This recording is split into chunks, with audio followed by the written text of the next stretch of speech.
السلام علیکم listeners, welcome to my channel story hub. Novel تیری دیوانگی میں، جس کی رائٹر ہیں شاہین ستارہ، یہ اس کی آخری قسط ہے، لاسٹ ایپیسوڈ۔ تو چلیے ناول کو شروع کرتے ہیں۔ کیا ہوا زنیرہ بی بی؟ ایک دم سے چپی کیوں لگ گئی؟ زویا جو اسے ہی دیکھ رہی تھی، اس کے چہرے میں آئے تغیر پر بہت محظوظ ہوئی تھی۔ یہ وہ گڑبڑا کر بولی، کیونکہ زویا اپنی ہمیشہ والی شرارت کر چکی تھی اور اس کی ہتھیلی پر خرسن کا نام پوری آب و تاب سے جگمگا رہا تھا۔ میں نے تم سے اس دن کہا تھا نا کہ آئندہ یہ حرکت تم میرے ساتھ نہیں کرو گی۔ اس نے مصنوعی خفگی سے زویا کو دیکھا جو مزے سے مسکرا رہی تھی۔ ہاں تو اس نے شریر سے مسکراہٹ کے ساتھ اس کی آنکھوں میں جھانکا تو وہ گڑبڑا گئی۔ تو کچھ نہیں، وہ چاہ کر بھی خود پر غصہ نہیں طاری کر پا رہی تھی۔ آج پہلی بار اسے زویا کی حرکت بری نہیں لگی تھی اور اس سے نگاہیں چرا کر وہاں سے جانے لگی تو زویا حیرت سے بولی، ہائے آج یہ نئی بات کیسے؟ میری اتنی بڑی غلطی پر بھی تمہاری سلواتیں سننے کو نہیں ملی۔ اللہ، یہ انقلاب کیسے آ گیا؟ جب مجھے معلوم ہے کہ میرے بڑبڑانے کا تم پر کوئی اثر نہیں ہوگا تو میں کیوں اپنا وقت اور الفاظ ضائع کروں؟ مجھے پتا ہے کہ تم سے سر پھوڑنا بیکار ہے۔ سب سے اچھا تو یہ ہوگا کہ آئندہ میں تم سے مہندی لگواؤں ہی نہیں۔ وہ دوسری جانب رخ پھیر کر مہندی چھڑاتی ہوئی بولی تو زویا بے ساختہ ہنس پڑی۔ بات تو تم نے بالکل ٹھیک کہی ہے، لیکن ذرا یہی بات تم میری طرف دیکھ کر کہو گی؟ اس کے لہجے میں بلا کی شرارت تھی۔ زنیرہ کا دل دھڑک اٹھا، لیکن فوراً ہی اس نے خود پر قابو پا کر اسے گھورا تھا۔ زیادہ بک بک مت کرو اور جا کر چائے بنا لاؤ۔ تمہارے ٹرٹر سے میرے سر میں درد ہو گیا ہے۔ ارے تو یہ کہو نا کہ تم خرسن بھائی کے نام کے ساتھ کچھ دیر تنہا رہنا چاہتی ہو۔ باہر جاتے ہوئے زویا نے شرارت سے کہا تو زنیرہ خون خوار انداز میں اس کی جانب جھپٹی تھی اور وہ خود کو بچا کر ہنستی ہوئی بھاگ نکلی۔ اس کے جاتے ہی ایک شرمیلی سی مسکراہٹ زنیرہ کے لبوں پر بکھر گئی۔ اس نے ہتھیلی پھیلا کر غور سے اپنی مہندی دیکھی۔ آج پہلی بار اسے خرسن کا نام اپنی ہتھیلی پر لکھا ہوا اچھا لگ رہا تھا۔ آج پہلی بار اسے اپنی مہندی بہت پیاری لگی تھی۔ آج پہلی بار اسے خرسن کے نام پر شرم سی محسوس ہوئی تھی۔ ایک بار پھر وہ خرسن کے خیالوں میں الجھنے لگی تھی۔ بالآخر وہ خرسن کے خیالوں سے پیچھا چھڑانے کے لیے کچن میں چلی آئی۔ ارے زنی، تم بھی یہیں آ گئی؟ زیبی آپی کو چائے دیتی ہوئی زویا بولی۔ یس، کیونکہ میرا موڈ یہیں بیٹھ کر چائے پینے کا ہو رہا ہے، ٹرے پر سے مگ اٹھاتے ہوئے اس نے جواب دیا تھا اور پھر وہیں ایک اسٹول پر قبضہ جما کر بیٹھ گئی۔ چائے کا سپ لیتے ہوئے اس کی نظریں ایک جانب سلیب پر رکھے ڈھیر ساری گاجروں پر پڑی۔ ارے زیبی آپی، یہ اتنی ساری گاجر کس کے لیے لائی ہیں؟ سوچ رہی ہوں آج رات کے کھانے میں گاجر کا حلوہ بھی بنا لوں، پیاز چھیلتے ہوئے زیبی نے مصروف سے انداز میں جواب دیا تھا، لیکن سیکنڈ کے ہزاروں حصے میں ہی اس کے ذہن میں جھماکا سا ہوا تھا۔ ان محترم سے میں نے زیبی کے پاس گاجر کے حلوے کی فرمائش کروائی تھی اور اس کا صلہ یہ ملا۔ خرسن کی آواز اس کی سماعت میں گونجی تھی اور بے اختیار ہی وہ بول پڑی، میں بناؤں گی گاجر کا حلوہ۔ زیبی آپی، تم بناؤ گی؟ ایک بار زیبی نے اپنا کام چھوڑ کر خاصے تعجب سے اس کی جانب دیکھا تھا، کیونکہ اس نے بات ہی ایسی کی تھی۔ کہاں وہ صدا کی کچن کے کاموں سے بھاگنے والی، اور کہاں آج خود سے حلوہ بنانے کی آفر۔ ہاں تو کیا ہوا؟ اس میں اتنا حیران ہونے کی کیا بات ہے؟ اب میں ایسی بھی کوئی چور نہیں ہوں، گھر میں بیٹھ کر بور ہونے سے بہتر ہے بندہ کوئی کام ہی کر لے۔ وہ برا مان کر بولی، ارے نہیں، میرا مطلب وہ نہیں تھا، میں تو اس لیے کہہ رہی تھی کہ ابھی ابھی تم نے مہندی لگائی ہے، کام کرنے سے تمہاری مہندی خراب ہو جائے گی۔ زیبی نے جلدی سے اپنی بات کی وضاحت کی، اتنے سے کام سے تھوڑی ہی خراب ہوگی، اور ویسے بھی میری مہندی کا رنگ بہت زیادہ آتا ہے۔ وہ مسکرا کر بولی تو زویا جو ابھی تک خاموش بیٹھی تھی اس کی زبان میں کھجلی ہونے لگی۔ اس کے کہنے کا یہ مطلب ہے زیبی آپی کہ خرسن بھائی اس سے اتنی محبت کرتے ہیں کہ اگر یہ مہندی کو چھو بھی لے تو اس کے ہاتھ سرخ ہو جائیں گے۔ تم نے پھر سے بکواس شروع کر دی۔ زیبی آپی، آپ مجھے حلوہ بنانے کی ترکیب بتائیں۔ زنیرہ نے مصنوعی خفگی سے اسے گھورا تھا، پھر زیبی سے بولی، چلو ٹھیک ہے زونی، تم حلوہ بنا لو، تب تک میں کھانا تیار کر لوں گی۔ ویسے بھی خرسن کئی دنوں سے گاجر کے حلوے کی فرمائش کر رہا تھا۔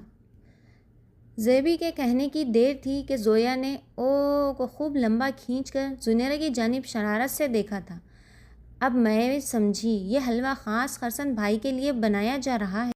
مجھے نہیں پتا تھا زونی کہ تم اتنی لائق بیوی بنو گی۔ ابھی سے اپنے ہونے والے شوہر کی پسند کا کھانا بنانا سیکھ رہی ہو۔ زویا کی بات پر زنیرہ کا چہرہ متغیر ہو گیا۔ اپنی چوری پکڑے جانے پر وہ بری طرح سٹپٹائی تھی، مگر دوسرے ہی پل غصیلے لہجے میں بولی، مجھے کیا پتا کہ کسے حلوہ پسند ہے اور کسے نہیں۔ میں تو صرف ٹائم پاس کرنے کے لیے کوکنگ کرنے جا رہی ہوں۔ اب اس کے بعد جس کے جی میں آئے وہ کھائے میری بلا سے۔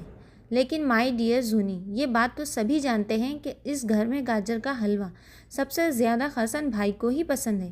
زویا بھی بال کی کھال نکالنے پر تلی ہوئی تھی، سو مزے سے بولی، لیکن میں نہیں جانتی اور مجھے جاننے کی نہ کوئی ضرورت ہے اور نہ ہی شوق، سمجھی؟ اور بائی دا وے، تمہارا مطلب کیا ہے؟ کیا میں حلوے کے علاوہ کچھ اور نہیں بنا سکتی؟ وہ بری طرح پھنسی تھی۔ زیبی آپی، آج کا کھانا میں بناؤں گی، بس آپ میری تھوڑی سی ہیلپ کر دیں، اور اس زویا کی بچی سے تو میں بعد میں سمجھوں گی۔ وہ زویا کو گھور کر زیبی سے بولی، اسے کہتے ہیں چور کی داڑھی میں تنکا۔ زویا کے کھلکھلانے پر زیبی نے اسے گھرکا۔ اب بس بھی کرو زویا، ایسی کون سی انہونی بات کہہ دی ہے زونی نے جو تم اس کے پیچھے پڑ گئی ہو؟ یہ تو اچھی بات ہے کہ اس نے کچن کے کاموں میں دلچسپی دکھائی ہے۔ تب کہیں جا کر زویا نے پیچھا چھوڑا۔ اس دن زنیرہ نے بہت محنت اور شوق سے زیبی کی نگرانی میں کئی ڈشز بنائی تھی۔ سب کام سے فراغت پا کر وہ بیٹھی سلاد بنا رہی تھی کہ اسی وقت منشا اور زویا آگے پیچھے کچن میں داخل ہوئی تھی۔ زونی پتہ ہے حماد بھائی آئے ہیں؟ آتے ہی منشا نے اس سے کہا تو وہ حیرت سے ان دونوں کو دیکھنے لگی۔ دماغ تو درست ہے تم دونوں کا، ان کا یہاں کیا کام؟ سچ میں یار، دراصل کل ہی دولہا بھائی بزنس ٹور پر گئے ہیں اور آج سنی ان کو بہت یاد کر رہا تھا، اس لیے حماد بھائی سنی، رومیسا اور طلعت آپی کو آئس کریم کھلانے کے لیے لے گئے تھے۔ واپسی پر سنی دادا جان سے ملنے کی ضد کرنے لگا، اس لیے وہ سنی اور طلعت آپی کو باہر ڈراپ کر کے واپس جا رہے تھے، مگر عین وقت پر شامی بھائی سے ان کی ملاقات ہو گئی اور وہ اصرار کر کے انہیں اندر لے آئے، اور اب دادا جان نے انہیں رات کے کھانے پر روک لیا ہے۔ بس یہ ساری معلومات مجھے ابھی ملی ہے۔ اس وقت وہ سب ڈرائنگ روم میں ہیں، زویا نے تفصیل سے بتایا تھا، لیکن ان لوگوں کے ڈنر کا سن کر ہی زنیرہ کے ہاتھ پاؤں پھول گئے اور وہ سراسیمگی سے بولی تھی، اب کیا ہوگا زیبی آپی، وہ لوگ آج ڈنر پر مدعو ہیں، لیکن آج کا ڈنر تو میں نے بنایا ہے، تو اس میں اتنا پریشان ہونے کی کیا ضرورت ہے؟ تم نے تو بہت اچھا ڈنر تیار کیا ہے اور یقیناً سبھی لوگ پسند کریں گے، اور ایک طرح سے یہ تمہارا ٹیسٹ بھی ہو جائے گا، ٹھیک ہے؟ زیبی کی رسانیت سے سمجھانے پر اسے تھوڑا اطمینان ہوا تھا۔ ڈنر کے وقت ان سب نے بہت محبت سے ٹیبل سجایا تھا۔ اتنا اہتمام دیکھ کر احتشام نے حیرت کا اظہار کیا تو زیبی نے مسکرا کر بتایا تھا، آج کا ڈنر زنیرہ نے بنایا ہے، آپ سب ٹیسٹ کر کے بتائیں کہ اس کا فرسٹ ورک کیسا ہے۔ زیبی کی بات پر خرسن نے خاص سے چونکتے ہوئے زنیرہ کی جانب دیکھا تھا، جو مسکراتی ہوئی رومیسا اور طلعت آپی کو کھانا سرو کر رہی تھی، اور اس کے بالکل سامنے حماد بیٹھا ہوا تھا۔ تو کیا حماد کے لیے خاص طور پر آج زنیرہ نے اپنے ہاتھوں سے کھانا بنایا تھا؟ یہ سارا اہتمام صرف حماد کی آمد کی خوشی میں تھا؟ کیا زنیرہ حماد کو اس حد تک پسند کرتی ہے؟ اور نہ جانے کون سے سوال خرسن کے دماغ میں ابھرے تھے۔ اچانک ہی اس کا دل کھانے سے اچاٹ ہو گیا اور اس کے ذہن پر جلن اور بیزاری کا ایک ساتھ غلبہ ہوا تھا۔ اس نے بے دلی سے بس چند لقمے زہر مار کیے تھے۔ اس کا دھیان تو پوری طرح سے زنیرہ کی جانب تھا، جو مسکرا کر حماد کو مختلف ڈشز پیش کر رہی تھی۔ بزرگ حضرات آج کھانا کھا کر جلدی اٹھ گئے تھے تاکہ بچے کھلے ماحول میں کھانا کھا سکیں، کیونکہ بڑوں کی موجودگی میں ان سب کی بولتی بند رہتی تھی۔ انہوں نے زنیرہ کو اس کی محنت پر خوب سراہا تھا۔ ان کے جانے کے بعد وہ سب زنیرہ پر فخرے چست کرنے کے لیے آزاد تھے۔ وہ کبھی اپنی تعریف سے مسکراتی تو کبھی تنقید پر منہ پھلا لیتی۔ واقعی آج کا ڈنر بے حد لذیذ تھا۔ سب سے داد وصول کرتی زنیرہ کا چہرہ اندرونی خوشی سے جگمگا رہا تھا۔ اس کی نظریں بار بار خرسن کی جانب اس امید پر اٹھ جاتی تھیں کہ شاید وہ بھی اس کے لیے کوئی تعریفی جملہ اپنے لبوں سے نکال دے، لیکن وہ تو سر جھکائے چھوٹے نوالے جیسے زبردستی نگل رہا تھا۔ دفعتاً خرسن کی نظر زنیرہ کی مہندی سے سجے خوبصورت ہاتھوں پر پڑی تو وہ ایک بار پھر چونکا۔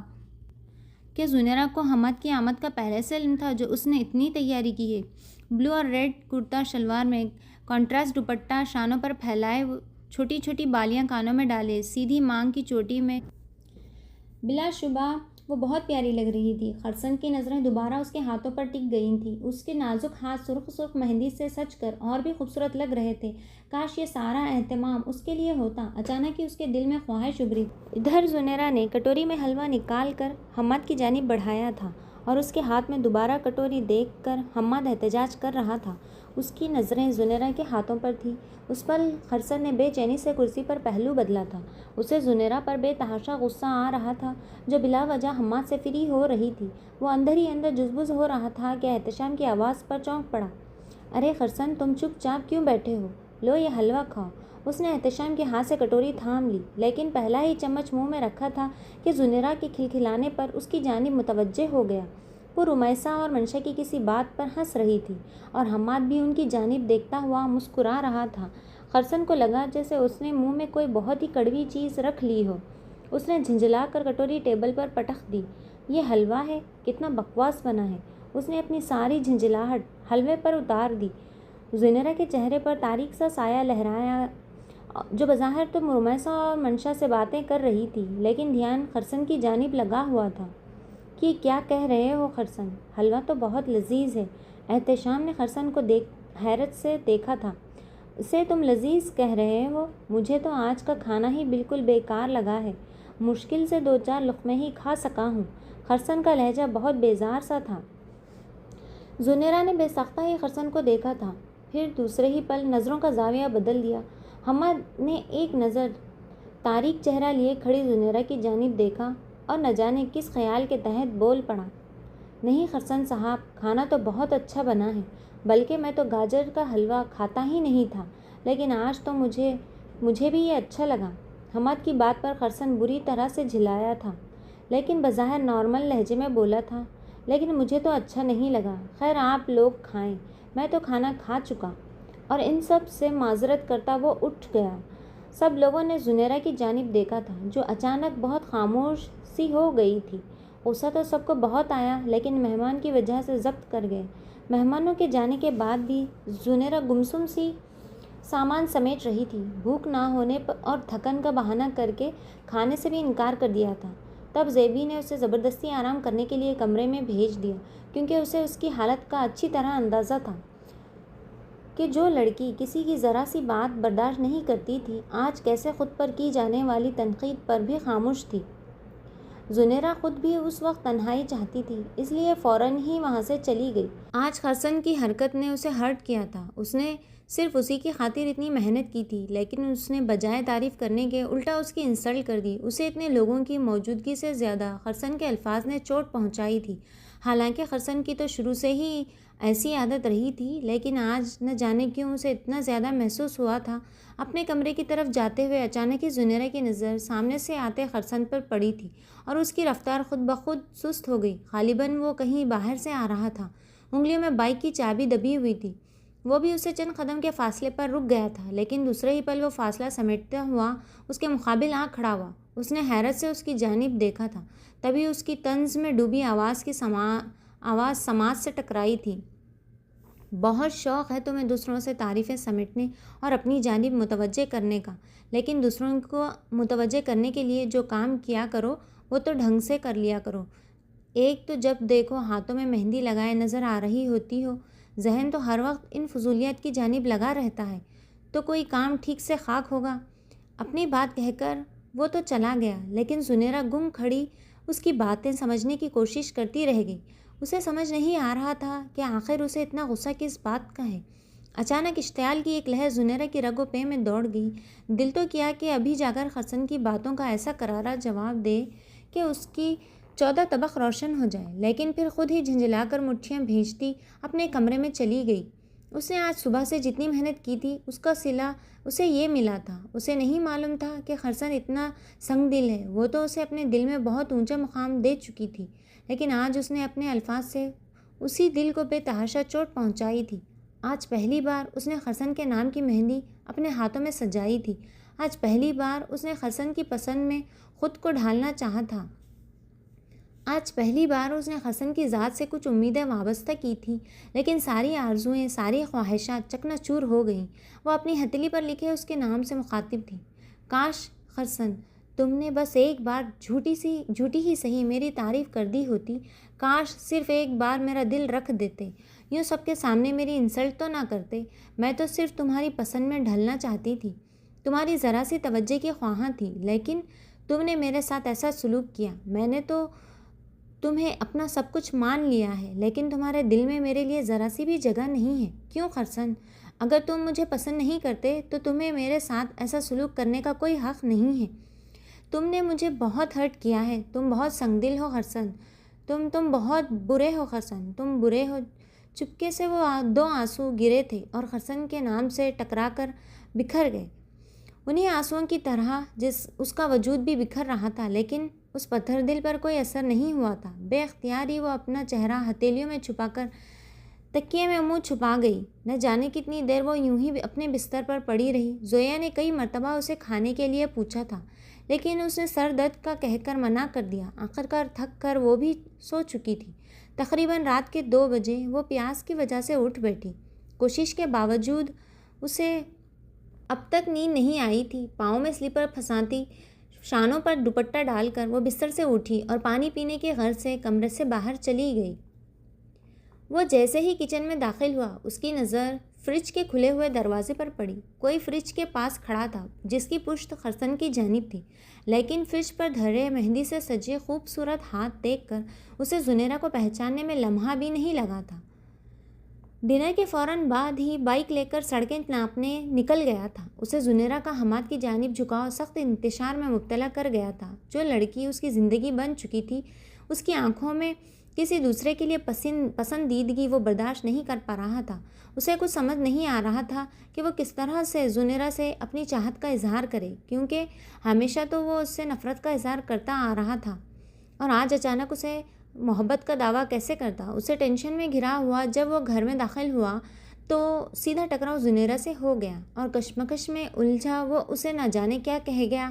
لیکن اس کے بعد جیسے ہی وہ اپنے کمرے میں داخل ہوا، احتشام کو سخت غصے میں اپنا منتظر پایا۔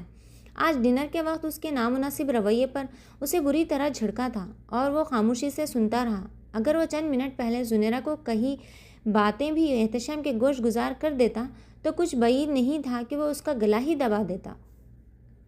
زنیرہ سے سوری کرنے کی تاکید کر کے وہ چلا گیا، اور صحیح معنوں میں خرسن کو بھی اپنی زیادتی کا احساس ہو گیا تھا۔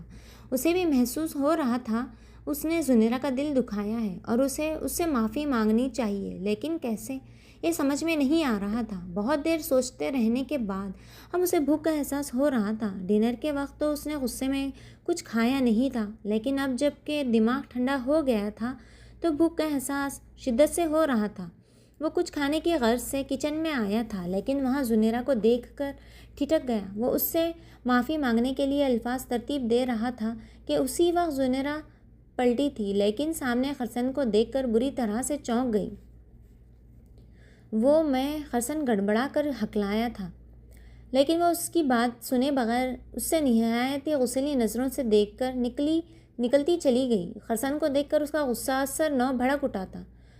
شٹ، ایک لڑکی سے سوری تک نہیں بول سکا، اظہار عشق کے خاک کروں گا۔ اس کے جانے کے بعد وہ ایک ہاتھ کا مکہ بنا کر دوسری ہتھیلی پر مارتا ہوا بڑبڑایا، پھر معافی کا پروگرام آئندہ پر ٹال کر وہ فریج کا جائزہ لینے لگا۔ وہ کٹوری میں حلوہ نکال کر وہیں پڑے اسٹول پر بیٹھ کر کھانے لگا۔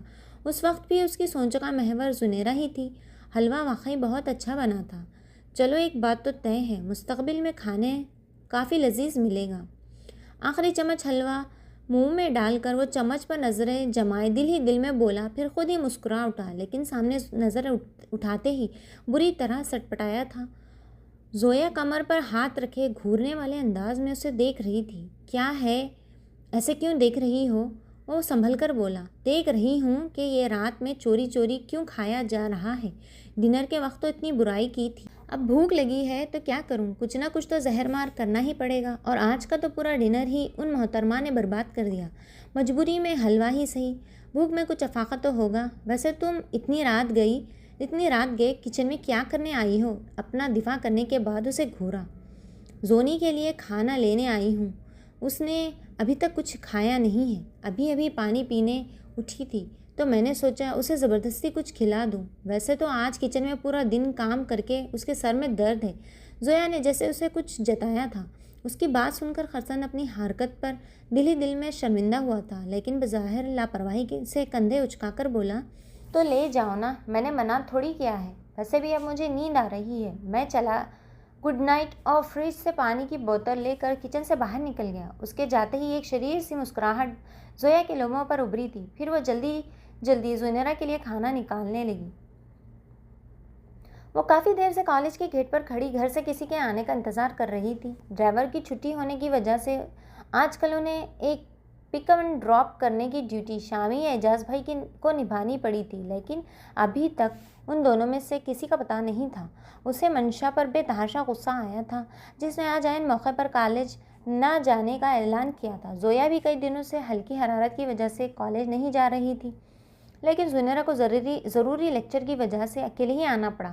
اگر منشا ساتھ ہوتی تو وہ یوں اکیلی کھڑی بور تو نہ ہوتی، لیکن جب سے منشا کے لیے حماد کا پروپوزل آیا تھا، اس نے کالج بنک کرنا شروع کر دیا تھا، کیونکہ وہاں حماد سے ملاقات یقینی تھی، اور کل تو دادا جان نے ان کے پروپوزل کو منظوری دے دی تھی۔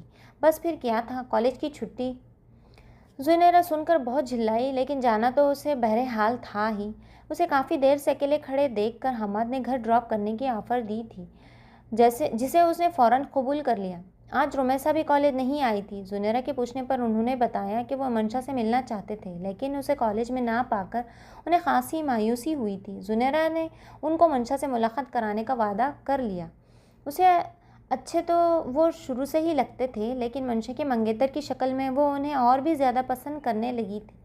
گھر پر اتر کر اس نے ان کا شکریہ ادا کیا تھا اور منشا کو ساری بات بتانے کے لیے تیزی سے اندر کی جانب بڑھی تھی۔ اپنی جلدی میں اس نے خرسن کو بھی نہیں دیکھا، جو اسی وقت گیٹ میں داخل ہوا تھا جب وہ حماد کا شکریہ ادا کر رہی تھی۔ ابھی 15 منٹ پہلے دادا جان نے اس کے آفس فون کر کے زنیرہ کو لانے کے لیے کہا تھا، کیونکہ اعجاز اور احتشام دونوں اس وقت کہیں باہر گئے ہوئے تھے۔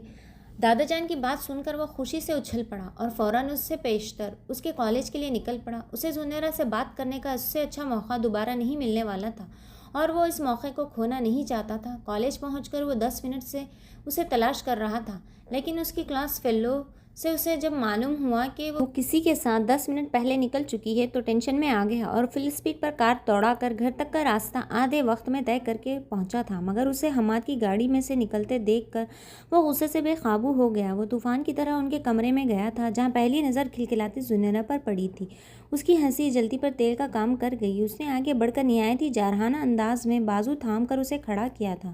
زنیرہ در سے کراہ کر پلٹی تھی، لیکن سامنے خرسن کو دیکھ کر اس کی آنکھیں حیرت سے پھٹ گئیں۔ آخر تم خود کو سمجھتی کیا ہو؟ ایک بار میں تمہیں کوئی بات سمجھ میں نہیں آتی؟ جب میں نے تمہیں کالج سے کسی کے ساتھ آنے سے منع کیا تھا تو دوبارہ تم نے وہی حرکت کیوں کی؟ 10 منٹ انتظار کر لیتی تو کیا طوفان آ جاتا؟ میں کہیں مر نہیں گیا تھا جو تم اس کے ساتھ منہ اٹھا کر چلی آئی۔ کم از کم کچھ دیر ہی رک جاتی۔ لیکن تمہیں تو بہانہ چاہیے دوسروں کے ساتھ گھومنے کا۔ ذرا سی دیر ہوئی نہیں کسی کے آنے میں کہ تم دوسروں کے ساتھ ٹہلنے نکل گئیں۔ اتنا ہی وہ پسند ہے تو دادا جان سے کہہ کیوں نہیں دیتی؟ کیوں زبردستی میرے نام کی توق اپنے گلے میں ڈال رکھی ہے؟ جب تمہیں پتہ ہے کہ مجھے یہ سب پسند نہیں تو کیوں کرتی ہو ایسا؟ لیکن تم تو جان بوجھ کر ایسا کرتی ہو کہ کسی دن غصے میں آ کر میں تم سے اپنا تعلق توڑ لوں، پھر تم آزاد ہو جاؤ۔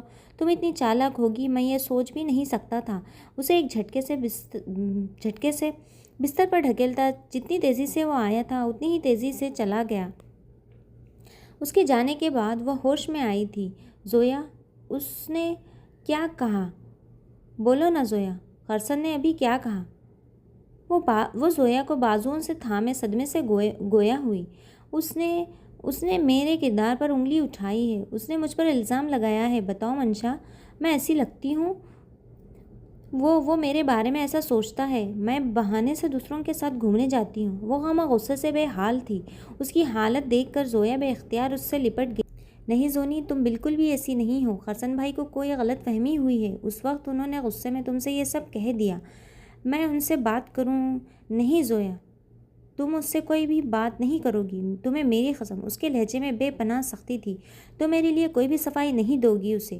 میں اس کی شکل بھی نہیں دیکھنا چاہتی، کبھی بھی نہیں۔ وہ زویا سے لپٹ کر بے تحاشا رو دی۔ تقریباً 10 بجے وہ تھکا تھکا سا گھر میں داخل ہوا تھا جب ڈرائنگ روم کے سامنے سے گزرتے ہوئے دادا جان کی آواز پر چونکا تھا۔ رات کو 10 بجے گھر کے تمام لوگوں کو ڈنر کرتے دیکھ بے حد حیرت ہوئی تھی، کیونکہ عموماً رات 9 بجے تک سب لوگ ڈنر کر چکے ہوتے ہیں، یہ روزانہ کا معمول ہے۔ اتنی رات تک کہاں تھے تم؟ جی، دادا جان کی سنجیدہ آواز پر ایک مرتبہ پھر چونکا تھا۔ شام کو میں نے تم سے زنیرہ کو کالج سے لانے کے لیے کہا تھا، لیکن نہ ہی تم اسے کالج سے لائے اور نہ ہی اس کے بعد آفس پہنچے۔ شام سے نہ جانے کتنی بار ہم تمہارا موبائل ٹرائی کر چکے ہیں، لیکن ایک بھی کال تم نے ریسیو نہیں کی۔ شام سے سارا گھر تمہارے لیے پریشان ہے، لیکن تمہیں اتنی بھی فرصت نہیں ملی کہ اپنی اتنی طویل غیر حاضری کی وجہ کم از کم فون کر کے ہی بتا سکتے۔ دادا جان کی سخت آواز پر وہ گڑبڑا گیا، کیونکہ موبائل تو اس نے غصے میں پٹک کر توڑ دیا تھا، اسی لیے ایک بھی کال کا جواب نہیں دے پایا۔ جی دادا جان، آفس سے نکلتے ہی میرے دوست کے بھائی کا فون آیا تھا۔ میرے دوست کا بہت سیریس ایکسیڈنٹ ہو گیا تھا، میں اب تک اسی کے ساتھ ہاسپٹل میں تھا۔ اسی الجھن میں میرا موبائل بھی گر کر ٹوٹ گیا اور ٹینشن میں مجھے گھر بات کرنا یاد ہی نہیں رہا۔ اوہ، اب تمہارے دوست کی حالت کیسی ہے؟ اس کی بات پر دادا جان نرم پڑ گئے۔ جی اب کافی بہتر ہے، نظریں جھکا کر جواب دیا تھا۔ اس کے بعد سب لوگ کھانے میں مشغول ہو گئے۔ دادا جان کو تو اس نے اپنے جھوٹ سے مطمئن کر دیا، لیکن خود کو پرسکون نہ کر سکا۔ گھر سے نکل کر کھولتے ذہن کے ساتھ نہ جانے کتنی دیر وہ پیٹرول پھونکتا رہا، پھر تھک کر ایک پارک کے تاریک گوشے میں اپنی زندگی کے اس باب کو سوچتا رہا تھا۔ جتنا وہ سوچتا جاتا اس کی بے چینی اور بھی بڑھتی جاتی۔ اسے سمجھ نہیں آ رہا تھا کہ اس کی زندگی اب کون سا موڑ لے گی۔ یہ زنیرہ کے بنا اسے اپنی زندگی بالکل ادھوری لگ رہی تھی۔ اسے زنیرہ پر غصہ بھی آ رہا تھا۔ اس نے اپنے اور خرسن کے بیچ کے رشتے کا بھی خیال نہیں کیا اور کسی دوسرے شخص کی جانب پیش قدمی کر دی۔ وہ کسی بھی قیمت پر زنیرہ سے دستبردار نہیں ہونا چاہتا تھا، کیونکہ اسے اپنی تمام تر شدتوں سے چاہتا، لیکن وہ زنیرہ پر زبردستی مسلط بھی نہیں ہونا چاہتا تھا۔ وہ جتنی محبت زنیرہ سے کرتا تھا، اپنے لیے بھی اس سے اتنی ہی محبت کی توقع کر رہا تھا، لیکن یہ کیسے ممکن تھا؟ وہ حالات کو اپنے مطابق کیسے ڈھال پائے گا؟ زنیرہ کے دل میں اپنی محبت کیسے جگا پائے گا؟ اسے اپنی بے پناہ محبت کا یقین کیسے دلا پائے گا؟ سوچ سوچ کر وہ پاگل ہو رہا تھا۔ اسی دوران لگاتار بجنے والی موبائل کی گھنٹی سے جھنجھلا کر اس نے موبائل پٹک دیا تھا۔ سوچتے سوچتے جب اس کا ذہن شل ہو گیا تو وہ تھک کر گھر کی جانب لوٹ آیا۔ زنیرہ کھانے پر کیوں نہیں آئی؟ دادا جان کی آواز پر وہ چونکا تھا، جو زیبی سے مخاطب تھے۔ اس نے نظر اٹھا کر دیکھا تو زنیرہ کی کرسی خالی تھی۔ پہلے اس نے اپنی الجھن میں دھیان ہی نہیں دیا تھا کہ زنیرہ وہاں موجود نہیں ہے۔ جی دادا جان، اس کی طبیعت ٹھیک نہیں ہے، کہہ رہی تھی کہ پیٹ میں درد ہے، بعد میں جب بھوک لگے گی تو کھا لے گی، زیبی نے گڑبڑا کر جواب دیا تھا۔ اوہ، دادا جان ہنکارا بھر کر دوبارہ کھانے کی جانب متوجہ ہو گئے تھے، لیکن خرسن کے لیے اب ایک بھی نوالا منہ میں ڈالنا مشکل ہو گیا۔ وہ پہلے بھی بس دادا جان کے ڈر سے نوالے حلق میں دھکیل رہا تھا، لیکن زنیرہ کے بارے میں جان کر اس کا دل ایک دم ہی بے چین سا ہو اٹھا۔ آخر وہ کھانا کھانے کیوں نہیں آئی؟ کیا واقعی اس کی طبیعت خراب ہے؟ کہیں وہ اس کی باتوں سے خفا تو نہیں؟ لیکن وہ خفا کیوں ہوگی؟ اسے تو خوش ہونا چاہیے۔ مجھے تنگ کر کے تو اسے ہمیشہ خوشی ہوئی ہے، کہیں وہ سچ میں اس سے ناراض تو نہیں؟ وہ خود ہی سوچتا اور الجھتا رہا، حتیٰ کہ سب لوگ کھانے کی میز سے اٹھ گئے۔ وہ بھی خیالوں میں گم اپنے کمرے کی جانب بڑھا تھا، لیکن تبھی اسے یاد آیا کہ وہ کار کی چابی تو ٹیبل پر ہی بھول آیا ہے۔ وہ ڈائننگ روم کی جانب پلٹا تھا، زویا کی غصیلی آواز اس کی سماعت سے ٹکرائی۔ شام سے رو رو کر اس نے اپنی حالت خراب کر لی ہے، کھانا بھی کھانے کے لیے راضی نہیں۔ میں نے اتنی کوشش کی اسے منانے کی، لیکن وہ مان کے ہی نہیں دے رہی۔ کالج سے آ کر بھی اس نے کچھ نہیں کھایا تھا۔ منشا کی آواز سے مایوسی چھلک رہی تھی۔ جب خرسن بھائی کو اس کی پرواہ نہیں ہے تو وہ کیوں خود کو ہلکان کر رہی ہے؟ اتنا کچھ کہنے سے پہلے انہوں نے ایک بار بھی نہیں سوچا کہ زونی کے دل پر کیا گزرے گی۔ زویا بہت خفا تھی۔ مجھے بھی خرسن سے یہ امید نہیں تھی۔ زیبی کی بات سن کر وہ اسی وقت وہاں سے پلٹ گیا۔ اپنے کمرے میں ٹہلتے ہوئے بھی اسے ایک پل سکون نہیں ملا تھا۔ وہ مسلسل اسی کو سوچ رہا تھا۔ کئی طرح کی متضاد سوچیں اسے پریشان کر رہی تھی۔ وہ رو رہی ہے، اس کے رونے کی وجہ میں ہوں، پر کیوں؟ میں نے کیا کیا ہے؟ میں نے تو صرف حقیقت بیان کی ہے۔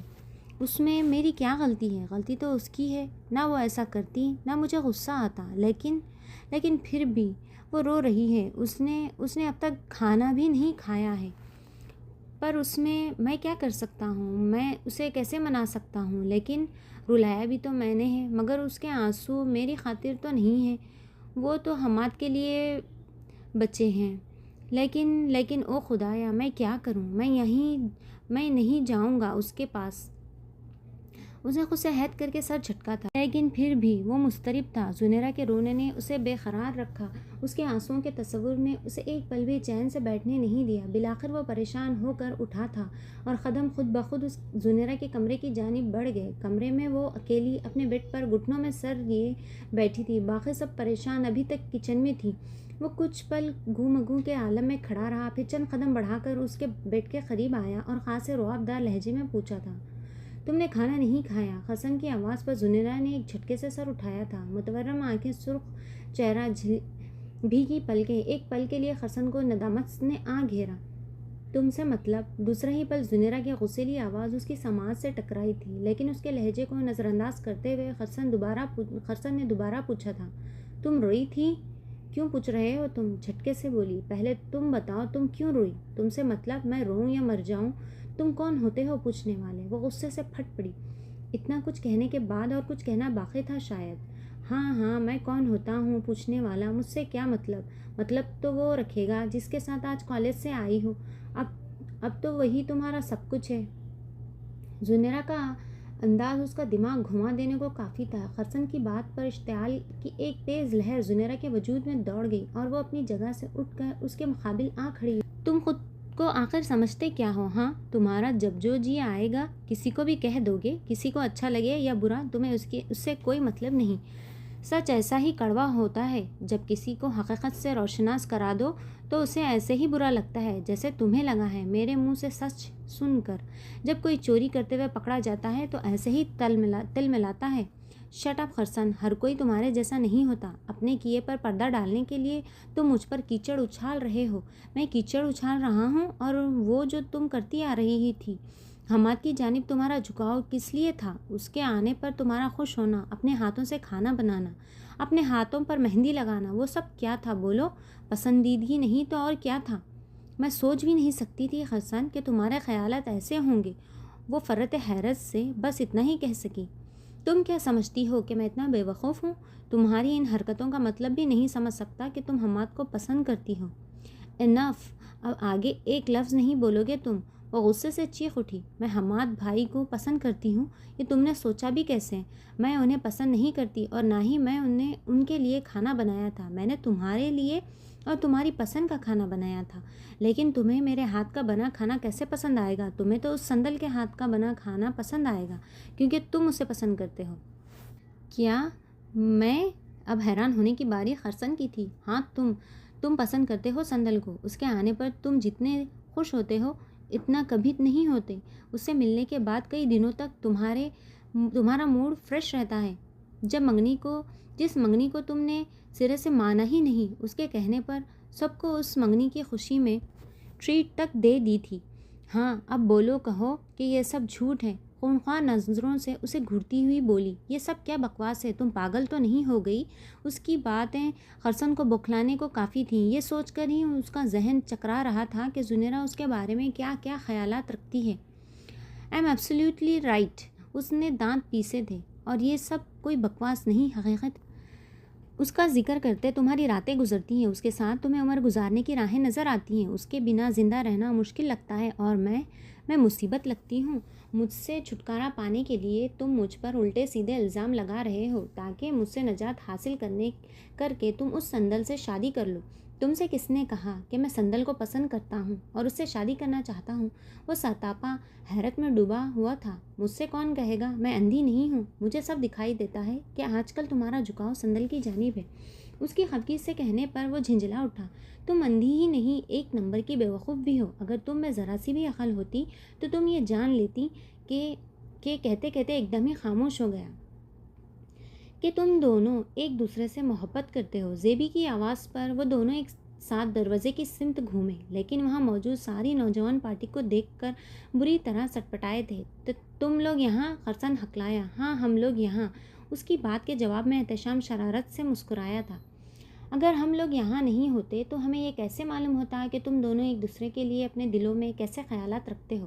زیبی نے مسکرا کر آگے بڑھتے ہوئے بولا تو حسن اور زنیرہ نے بے ساختہ ایک دوسرے کی طرف دیکھا تھا، لیکن نظریں ملتے ہی دونوں نگاہیں چرا گئے۔ وہ دونوں دل ہی دل میں اس بات پر شرمندہ تھے کہ وہ اپنے دل کا راز ایک دوسرے کے ساتھ ساتھ ان سب پر بھی ظاہر کر چکے تھے۔ تم دونوں بالکل ایک ہی فطرت کے حامل ہو، تم دونوں ہی ضدی، انا پرست اور ایک دوسرے کے آگے جھکنا نہیں چاہتے، لیکن ان باتوں کے ساتھ تم ایک اور بات میں یکساں ہو کہ تم دونوں ہی ایک دوسرے کو پسند کرتے ہو، لیکن یہ بات تم ایک دوسرے پر ظاہر نہیں کرنا چاہتے تھے اور شاید اب بھی ظاہر نہ کرتے اگر آج ایسی حالت نہ ہوتے۔ دراصل تم کو اس بات کا ادراک ہی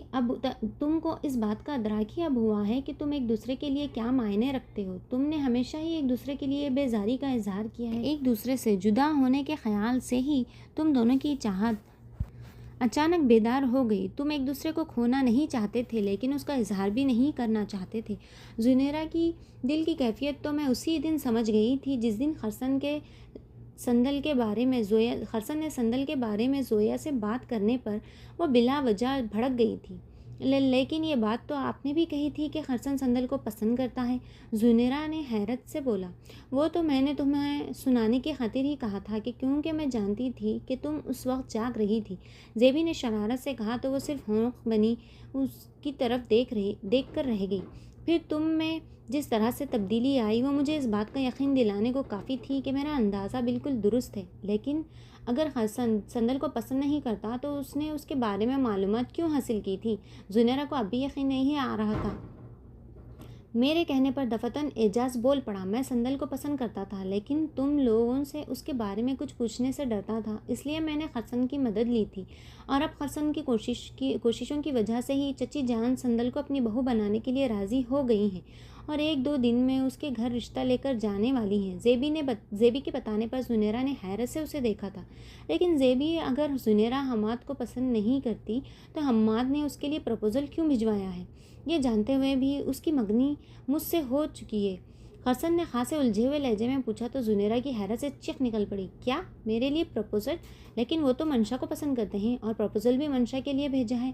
زنیرہ نے خاصی خفگی سے اسے گھورا تھا۔ لیکن مجھ سے تو احتشام نے یہی کہا تھا، اس نے حیرت سے کہتے ہوئے احتشام کی جانب دیکھا تو وہ ہاتھ اٹھاتے ہوئے بولا تھا، مجھ سے زیبی نے تم سے یہ کہنے کے لیے کہا تھا۔ احتشام کے جواب پر اس کی حیرت بھری سوالیہ نظریں زیبی پر مرکوز ہو گئی۔ میں نے احتشام کو تم سے جھوٹ بولنے کے لیے کہا تھا۔ دراصل اس دن تینوں کے حماد کے ساتھ کالج سے آنے پر اور حماد کے یہاں ڈنر کرنے پر تم نے جس شدید رد عمل کا مظاہرہ کیا تھا اس سے مجھے تمہاری نفسیات سمجھ میں آ گئی اور میں نے تم دونوں کے دلوں کے راز کو افشاں کرنے کا پلان بنا لیا۔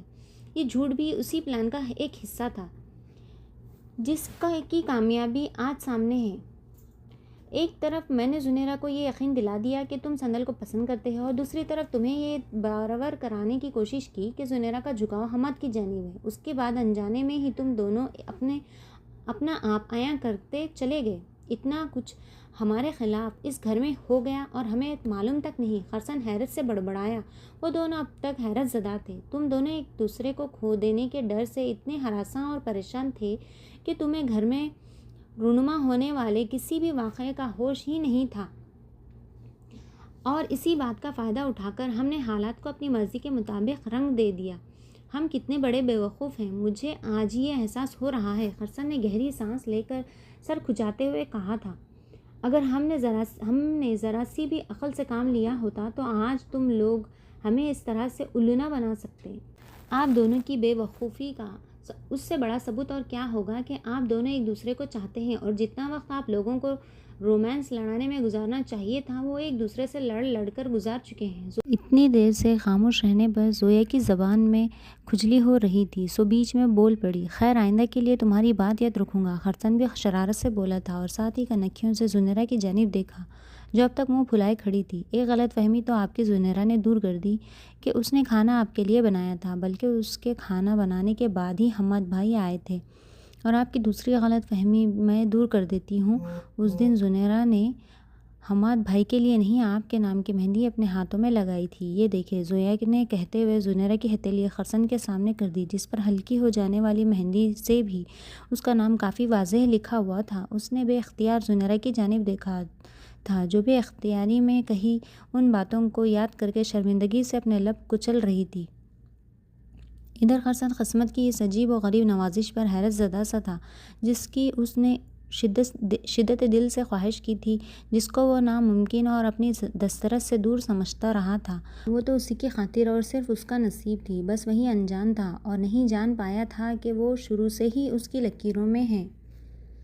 تم نے اس دن اپنی غلط فہمی کی وجہ سے زنیرہ کا دل دکھایا تھا اور آج پھر سے وہی غلطی دہرائی ہے۔ تم نے بنا سوچے سمجھے زنیرہ پر جو الزامات لگائے ہیں ان سے وہ بہت ہرٹ ہوئی ہے۔ تمہیں کچھ کہنے سے پہلے کم از کم ایک بار تو سوچ لینا چاہیے تھا کہ وہ کبھی اس طرح کی حرکت کر سکتی ہے۔ تم نے ایک بار بھی یہ نہیں سوچا کہ تمہارے الفاظ سے اسے کتنی تکلیف پہنچ سکتی ہے۔ ہم سب اب تک حیرت زدہ ہیں کہ تم اتنے غیر مہذب کب سے ہو گئے کہ تمہیں کسی کے احساسات کا خیال تک نہ رہا۔ زیبی کے کہنے پر احساس ندامت سے وہ کچھ بول ہی نہ سکا۔ آپ کو زنیرہ سے اپنے رویے کی معافی مانگنی چاہیے، آپ نے اسے بہت رلایا ہے، زویا نے کہا تو اس نے ایک نظر خفا سی زنیرہ پر ڈالی۔ میں خود بھی اپنی باتوں پر بہت شرمندہ ہوں۔ جو بھی ہوا وہ سب ایک غلط فہمی کا نتیجہ تھا، ورنہ میں نے زنیرہ کے بارے میں کبھی ایسا سوچا بھی نہ تھا۔ میرا زنیرہ کو ہرٹ کرنے کا کوئی ارادہ نہیں تھا۔ غصے میں مجھے سمجھ ہی نہیں آیا کہ میں کیا بول رہا ہوں۔ انتہائی ٹینشن اور جھنجھلاہٹ کا نتیجہ تھا جو میں نہ جانے کیا الٹا سیدھا بول گیا۔ I am sorry Zunaira, I am sorry, really very very sorry. کیا تم مجھے معاف کر دو گی؟ خرسن نے بہت پر امید ہو کر اسے دیکھا تھا، لیکن اس نے ایک بے حد غصیلی نظر اس پر ڈال کر نگاہیں پھیر لیں۔ خرسن نے بہت بے چارگی سے مدد طلب نظروں سمیت سب کی جانب دیکھا، لیکن سب نے لاچاری کے اظہار میں کندھے اچکا دیے۔ زنیرہ، میں سچ کہہ رہا ہوں، اب کبھی بھول کر بھی ایسی باتیں اپنے منہ سے نہیں نکالوں گا۔ میں غصے میں اپنے سوچنے سمجھنے کی صلاحیت کھو چکا تھا، صحیح اور غلط کا فرق نہیں کر سکا، پلیز میرا یقین کرو۔ اس نے دوبارہ کوشش کی، لیکن اس نے نظروں کا رخ نہیں بدلا۔ کوئی میری مدد کرو نا، وہ دہائی دینے لگا۔ ناراض کرتے وقت ہماری مدد لی تھی جو اب مانگ رہے ہو، زویا نے مزے سے ہانک لگائی۔ ان لوگوں کے سامنے میں نے تمہیں الٹا سیدھا کہا تھا، اب انہی کے سامنے کان پکڑ کر تم سے معافی مانگتا ہوں۔ وہ دونوں کان پکڑ کر اس کے سامنے جھکتا ہوا بولا تو زنیرہ نے بے طرح حیرت سے اسے دیکھا تھا۔ اسے یقین نہیں آ رہا تھا کہ یہ وہی خرسن ہے جو اس کی شکل تک دیکھنا پسند نہیں کرتا تھا، اور اب حد ہو گئی یار، چلے تھے اظہار عشق کرنے، اظہار عشق کیا خاک ہوتا، الٹے اتنے لوگوں کے سامنے معافیاں مانگ مانگ کر ساری عزت کا بیڑا غرق ہو رہا ہے۔ وہ دھم سے بستر پر بیٹھتا ہوا کچھ ایسے لہجے میں بولا تھا کہ بے اختیار زنیرہ کے لبوں پر مسکراہٹ بکھر گئی، جسے چھپانے کی خاطر فوراً لب پھینچ لیے، لیکن اس کے لبوں پر کھلتی مسکراہٹ خرسن کی نگاہوں نے صاف دیکھ لی، جس پر وہ بے حد طمانینت سے مسکرایا تھا۔ لگتا ہے خرسن بھائی، طوفان کے بعد مطلع صاف ہو چکا ہے، اور جہاں تک میرا خیال ہے اب صرف ٹھنڈی ٹھنڈی ہوائیں ہی چلیں گی، کیونکہ بارش کا سلسلہ تو کافی دیر پہلے ہی موقوف ہو چکا ہے۔ کیا خیال ہے؟ زویا نے بھی زنیرہ کے لبوں پر مسکراہٹ دیکھ لی تھی، سو مسکراتے ہوئے بولی۔ تب خرسن نے بہت شرارت سے زنیرہ کی جانب دیکھا تھا۔ مجھے بھی کچھ ایسا ہی لگتا ہے، تو پھر دوستی کے لیے ہاتھ بڑھائیں گے؟ کبھی نہ ٹوٹنے والا حصار بن جاؤں میں، وہ میری ذات میں رہنے کا فیصلہ تو کرے۔ خرسن کے اتنے کھلے اظہار اور سبھی لوگوں کے موجودگی کے احساس سے زنیرہ کی پلکیں جھک گئیں۔ ویسے اگر آج میں تم سے کچھ کہوں تو آج کوئی اعتراض تو نہیں ہوگا نا؟ خرسن نے براہ راست اس کی آنکھوں میں جھانک کر پوچھا تھا، جس وہ بری طرح سٹپٹائی، لیکن اس سے پہلے کہ کچھ کہتی وہ بہت خوبصورت انداز میں گنگنا اٹھا۔ ذکر کریں جو تیرا رات گزر جاتی ہے، تیری دیوانگی میں عمر گزرنے کی راہ نظر آتی ہے، تیری دیوانگی میں لٹ جائیں گے مر جائیں گے تیرے بنا تیرے بنا۔ زنیرہ نے گھبرا کر خرسن کی جانب دیکھا تھا، اس کی روشن نگاہیں اسی پر مرکوز تھیں۔ خرسن کا شرارت بھرا انداز، ان سب کی مسکراہٹ، زنیرہ بری طرح سٹپٹائی تھی اور اپنا شرم سے سرخ چہرہ لیے بے ساختہ زیبی کے پیچھے چھپ گئی۔ اسے یوں شرماتا دیکھ کر سبھی کے لبوں سے خیخے پھوٹ پڑے، جن میں سب سے واضح اور زندگی سے بھرپور خرسن کا خیخہ تھا۔ ادھر زیبی کے پیچھے چھپی زنیرہ اپنی اضطراری حرکت اور سب کے خیخے پر بری طرح شرما گئی۔ آج اسے احساس ہوا تھا کہ ہمارے بزرگ ہمارے لیے جو بھی فیصلے لیتے ہیں وہ بالکل درست ہوتے ہیں۔ ہم لوگ ہی اپنی بے وقوفی اور ناعاقبت اندیشی سے ان فیصلوں کو نہ مان کر اپنا نقصان کر لیتے ہیں۔ اگر ہم اپنے بزرگوں کے فیصلوں کو دل سے مانیں تو ہمیں زندگی میں کبھی اتنی پریشانیوں کا سامنا نہ کرنا پڑے، اور آج اس کی بھی ساری الجھنیں ختم ہو گئی تھیں اور زندگی کے خوبصورت ڈگر پر خرسند اپنی تمام تر چاہتوں سمیت اس کا منتظر تھا۔ ختم شد۔